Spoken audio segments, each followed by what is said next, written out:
और हमारा कोई भी संस्कार वेद लक्षणा गाय के बिना संभव नहीं है। इसलिए लोक में भी गति नहीं और परलोक में भी गति गाय के बिना नहीं, इसलिए गाय बिना गति नहीं।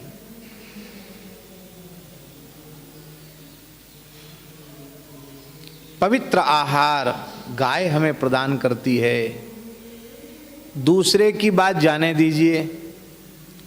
आदि काव्य श्रीमद् वाल्मीकि रामायण में लिखा है कि वशिष्ठ जी महाराज ने कहा कि हे चक्रवर्ती महाराज दशरथ, आपके चारों लालजी कन्यादान प्राप्त करने के योग्य हो जावें, अधिकारी बने, कन्यादान लेने का अधिकार इनको प्राप्त होवे, इसके लिए इनके हाथ से गोदान कराइए। राम जी भी गोदान न करें तो सिया जी उनको नहीं मिलेंगी, चाहे जितना धनुष तोड़ लो। किसी का ब्याह नहीं होगा बिना गोदान के। विवाह मंडप में प्रवेश करने के अधिकारी बने, कन्यादान लेने के अधिकारी बने, इसके लिए इनके हाथ से गोदान कराइए। आप उठा के देख लेना बालकांड में, वाल्मीकि रामायण में। और एक एक लालजी के निमित्त 1-1 लक्ष गाय का दान दशरथ जी महाराज ने कराया है। 4 लाख गायों का दान करके तब चारों लालजी विवाह मंडप में पधारे। बिना गाय के गति नहीं और बिना वेद के मति नहीं। वेद का अर्थ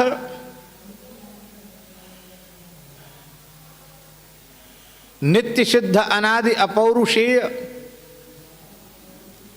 वेद ही नहीं।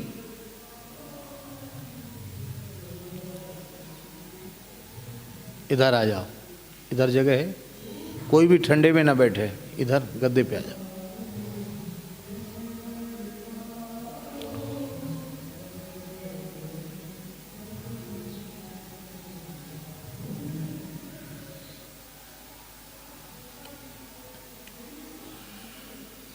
वेद का अर्थ, वेद तो है ही, ऋग्वेद, यजुर्वेद, सामवेद, अथर्ववेद। वेद तो, वेद पद का अर्थ, वेद शब्द का अर्थ वेद तो है ही। इसमें कहीं कोई शंका संदेह की बात नहीं है। पर वेद इतने गंभीर हैं कि मुह्यंत यत् सूरयः, बड़े बड़े सूरी भी वेदार्थ के संबंध में मोहित हो जाते हैं। वेद का वास्तविक तात्पर्य यह जीव समझ नहीं सकता और बिना समझे उसका लाभ नहीं ले सकता। इसीलिए भगवान को व्यास रूप में अवतरित होकर इतिहास और पुराण के द्वारा वेद का भाष्य करना पड़ा। इतिहास पुराण के बिना वेदार्थ को, वेद के तात्पर्य को समझ पाना अत्यंत कठिन है। और जब तक हम इतिहास पुराण को नहीं देखेंगे तब तक हमें सन्मति, उत्तम मति प्राप्त होगी नहीं। क्योंकि ऋषि मुनि महात्माओं के जो शास्त्र वचन हैं, उन वचनों के आश्रय से ही हमें उत्तम प्रकार की मति प्राप्त होती है। इसलिए वेद से लेकर इतिहास पुराण, स्मृतियाँ, धर्मशास्त्र, नारद पांचरात्र आदि आगम,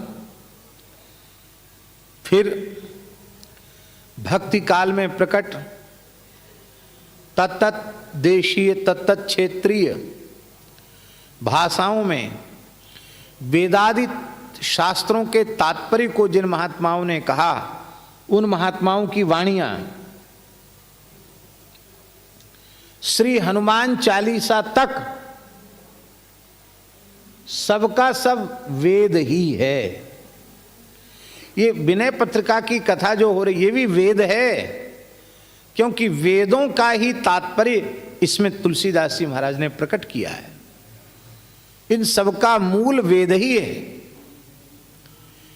इसलिए हम सरल शब्दों में यदि कहें तो श्रीमद् भगवद गीता गाभा वेद को भक्तमाल सुख देन, है यही है ना? है जिन काढ़्यो गाभा वेद को भक्तमाल रस देन, यही है।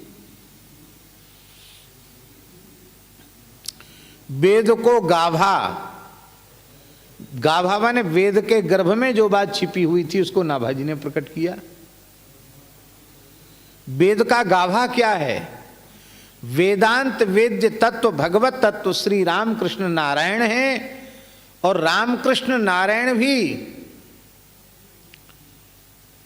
जिन संतों से भक्तों से प्रेम करते हैं, जिन संतों को भक्तों को अपना मुकुटमणि बताते हैं, जिनकी उपासना अपनी उपासना से भी श्रेष्ठ बताते हैं, सातम सम मोहिमय जग देखा मोते अधिक संत करि लेखा। तो ये जो सिद्धांत था ये छिपा हुआ था। नाभाजी ने भक्तमाल ग्रंथ के माध्यम से भक्त परत्व को सर्वोपरि रूप में कहा। भक्त सबसे बड़े हैं। जे हरि उर्धरे तेई बड़े। जिन भक्तों ने भगवान को हृदय में धारण किया है वे भक्त ही बड़े हैं। तो गाय बिना गति नहीं और वेद बिना मति नहीं। इसलिए हमें दोनों चीजों की परमावश्यकता है। हम अपने जीवन में गाय को अपनावें, स्वयं गो सेवा करें, किसी न किसी प्रकार से गो सेवा करें, तन से, मन से, धन से, वचन से, भावात्मक रूप में, क्रियात्मक रूप में, सृजनात्मक रूप में, रचनात्मक रूप में, किसी न किसी रूप में हम नित्य गो सेवा करें। भारतीय देसी गाय के दूध दही घृत का ही अपने आहार में प्रयोग करें और अपनी देव पूजा में, ऋषियों के सत्कार में और पितरों के श्राद्धादि में गव्य पदार्थों का ही उपयोग करें। भगवान की सेवा गव्य पदार्थों से ही करें, रुद्राभिषेक आदि गव्य पदार्थों से ही करें। और यथासाध्य जितने भी संस्कार हो सकते हों उन संस्कारों को हम अवश्य अपनावें।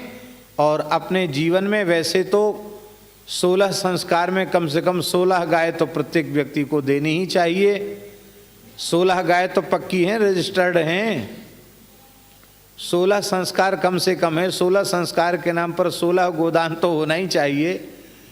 लेकिन चलो उतना न कर सको तो एक गाय का विधि पूर्वक दान प्रत्येक आस्तिक मनुष्य को करना ही चाहिए। क्योंकि वैतरणी से पार हमें गाय करती है। गाय बिना गति नहीं और वेद बिना मति नहीं।